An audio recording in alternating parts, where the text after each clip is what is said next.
నా పేరు కేచరిత. నేను 9వ తరగతి చదువుతున్నాము. ఇప్పుడు మేము అష్టావధానం చేయబోతున్నాము. అందులో ఒకరు అవధాని, 8 మంది పృచ్ఛకులు ఉంటారు. అందులో నేను అవధాని పాత్రను పోషిస్తున్నాను. ఇప్పుడు మా పృచ్ఛకులు వస్తున్నారు.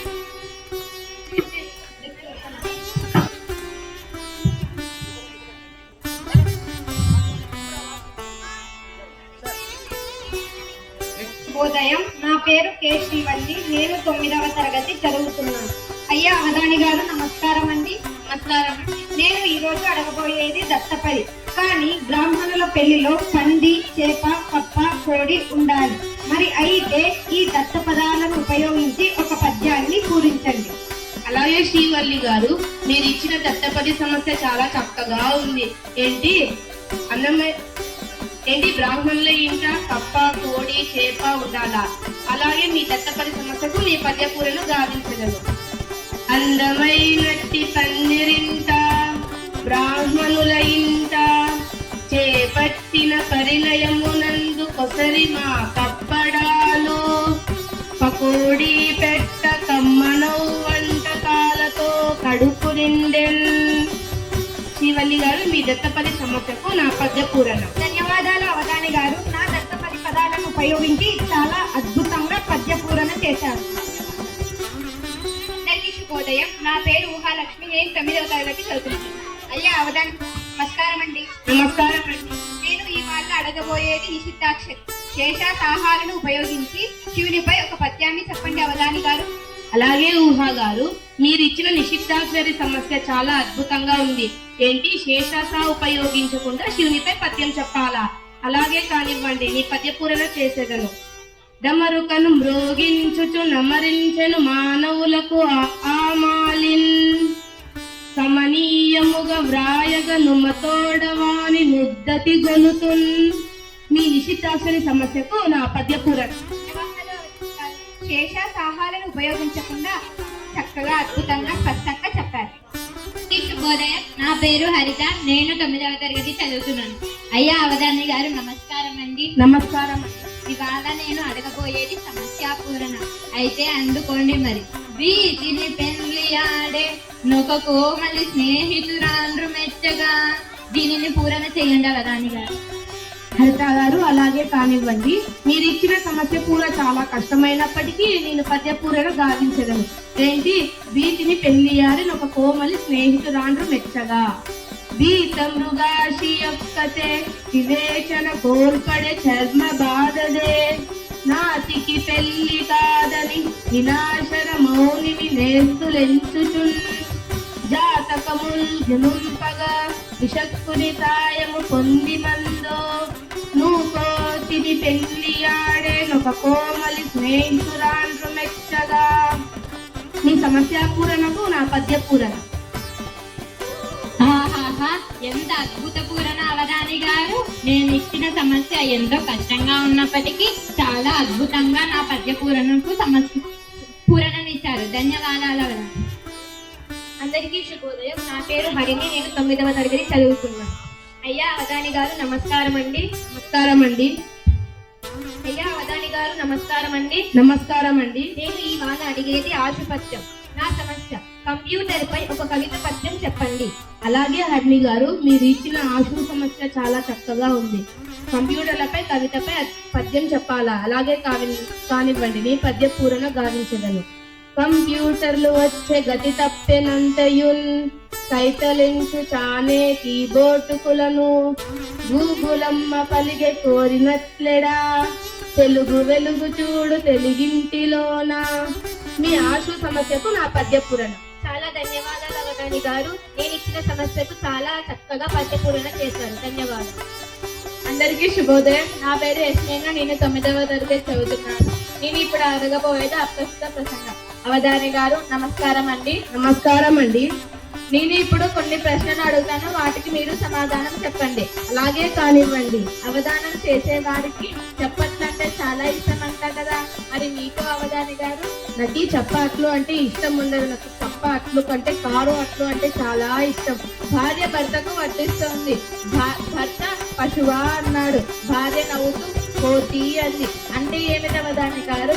పశువ అంటే పల్లెం నిండా శుభ్రంగా వడ్డించమని, కోతి అంటే కోరినంత తిను అని అర్థం. పద్యానికి శ్లోకానికి మధ్య తేడా ఏమిటి అవధాని గారు? పద్యం చాలా వేగంగా వెళ్తుంది, శ్లోకం నెమ్మదిగా వెళ్తుంది. శ్లోకం కదా అందుకు.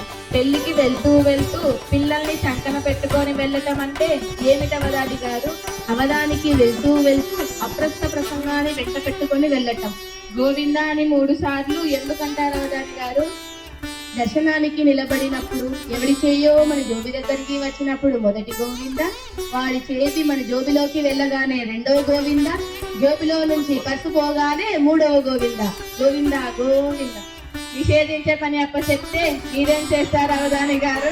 దశల వారీగా చేస్తాను. ముందు అప్రస్త ప్రసంగాన్ని నిషేధిస్తాను. బోడిగుండుకు మోకాళ్ళకు ముడి పెడతారెందుకు?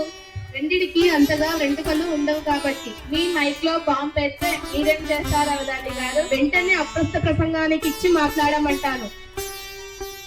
అందరికీ శుభోదయం. నా పేరు కేవలన, నేను గది చదువుతున్నాను. నమస్కారాలు. అయ్యా అవధాని గారు, నేను ఇవాళ అడిగేది వ్యస్తాక్షరి. 1వ పాదంలో 1వ అక్షరం నా, 2వ పాదంలో 12వ అక్షరం నా, 3వ పాదంలో 10వ అక్షరం నా, 4వ పాదంలో 14వ అక్షరం యా. అష్టకోకిలలో అన్నమయ్యను కీర్తించాలి. ఈ సమస్యకు పద్యపూరణ చేయాలి. తప్పకుండా వెన్నెల గారు, మీరిచ్చిన వ్యస్తాక్షరి సమస్య చాలా కష్టమైనప్పటికీ నేను పద్యపూరణ చేసేదను. ఏంటి మత్స్యకోకులలో అన్నమయ్యను కీర్తించాలా? అలాగే పద్యం గావించదను. అన్నగేశుని వెంకటేశుని అద్భుతం బగు కీర్తినల్, విన్న పంబుల పూల బారలు విన్న తెలియలొల్కెడన్, చున్నగ కవితాతి చంద్రమ చన్మహత్తపు గానమా, అన్న ఉల్మది నింద చేసిన అన్నమయ్యను కీర్తినల్. అయ్యా వెన్నెల, మీరిచ్చిన వ్యస్తాక్షరి సమస్యకు నా పద్యపూరణ. అవధాని గారు, పట్టకోకిలలో అన్నమయ్యను చాలా చక్కగా కీర్తించారు. ధన్యవాదాలు. అందరికీ శుభోదయం. నా పేరు శ్రీలక్ష్మి, నేను 9వ తరగతి చదువుతున్నాను. నమస్కారం అండి అవధానులు గారు. నమస్కారం అండి.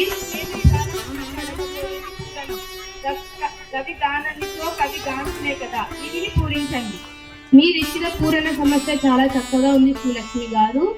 రవి గాననితో కవి గాంచునే, నేను పద్యను గావించెదను. అరవి వీరభద్రుని పదహాతూడిల్లిన గోసి నోటికిన్, నేరెడు రామకృష్ణ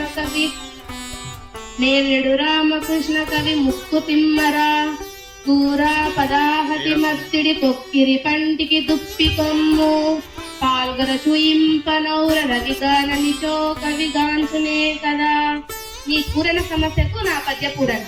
చాలా ధన్యవాదాలు అవధాని గారు, నేను ఇచ్చిన సమస్యకు చాలా చక్కగా పూరణ గావించారు. ధన్యవాదములు. అందరికీ శుభోదయం. నా పేరు సుధారాణి, నేను 9వ తరగతి చదువుతున్నాను. అయ్యా అవధాని గారు, నమస్కారం అండి. నమస్కారం. ఈరోజు నేను అడగబోయేది వర్ణన గురించి ఒక ప్రశ్న. తొడల విరిగి పడిపోయిన దుర్యోధనుని పశ్చాత్తాపము గురించి ప్రశ్న. అయ్యా అవధాని గారు, దీన్ని పూరించండి.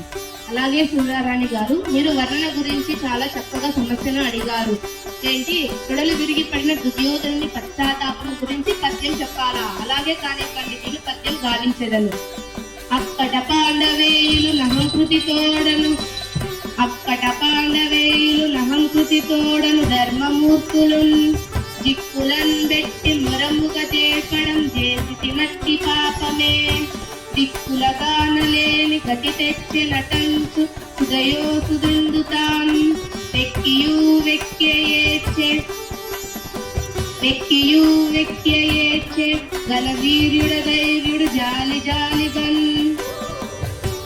సుధారాణి గారు, మీ వర్ణన గురించి సమస్యకు నేను పద్యపూరణ. తొడలు విరిగి పడిపోయిన దుర్యోధని పశ్చాత్తాపం గురించి చాలా చక్కగా స్పష్టంగా అద్భుతంగా చెప్పారండి. ధన్యవాదాలండి అవధాని గారు.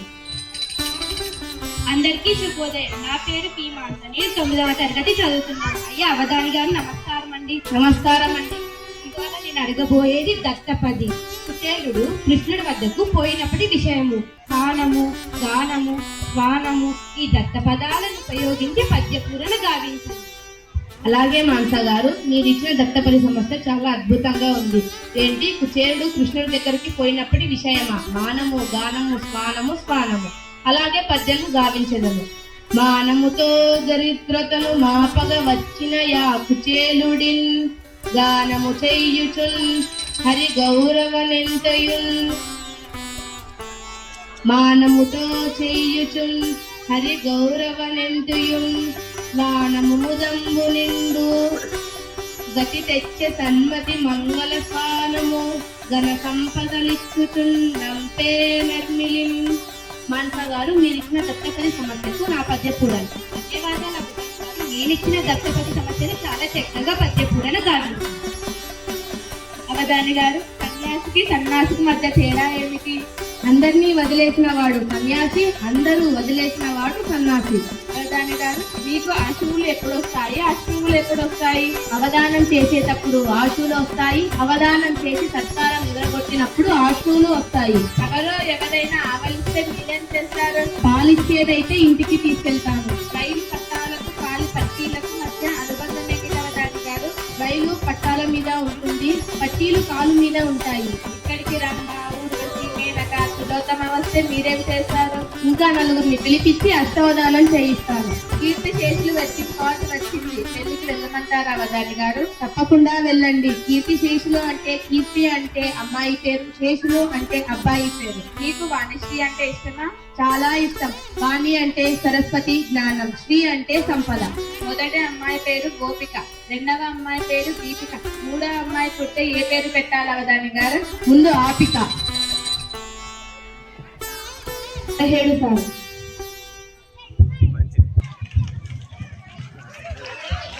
ఉండండి